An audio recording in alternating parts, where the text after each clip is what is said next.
Et nous voici arrivés à la dernière vidéo de cette mini-série sur les familles d'âmes.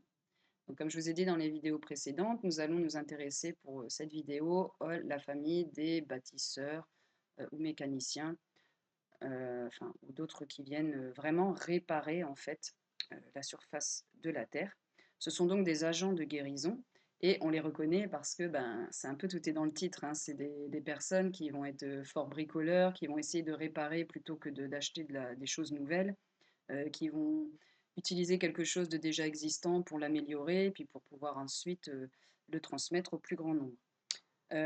Les membres de la famille des bâtisseurs mécaniciens, dans leur famille terrestre, donc la famille que vous avez là actuellement pour votre incarnation, ils vont être souvent accompagnés soit de membres de la famille des piliers, donc la vidéo que j'ai faite juste avant, soit dans la famille des chamans. Donc ça se peut par exemple que dans les parents, vous ayez un parent qui soit membre du coup des bâtisseurs mécaniciens, un autre parent qui soit un membre des piliers par exemple, et les enfants qui soient chamans par exemple, ou guérisseurs. Vous voyez, on va les retrouver dans leur famille terrestre.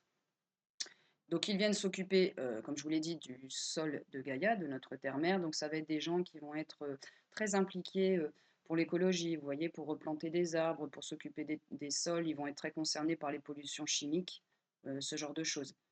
Tous ceux qui militent vraiment pour protéger la terre au niveau du sol. Ça peut être aussi évidemment au niveau de l'air ou autre, mais particulièrement quand même pour le sol.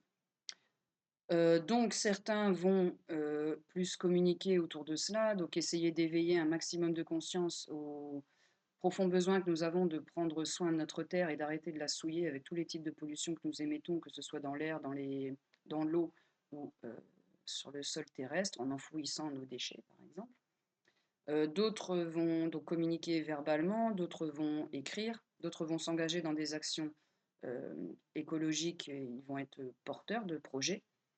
Ils ont une physicalité là, pour le coup, qui est très importante puisqu'ils sont en lien justement avec la terre. Par comparaison à d'autres familles d'âmes qui sont beaucoup plus heu, en connexion avec les mondes subtils et qui ont beaucoup de mal à s'incarner dans leur présente incarnation. Eux, il y a pas de souci à ce niveau-là. Voilà donc ce que je pouvais vous dire pour la dernière famille, aujourd'hui. Enfin, il y en a plein d'autres, hein. Enfin, il y a d'autres choses. Il faudra que je parle d'autres choses dans d'autres séries de vidéos.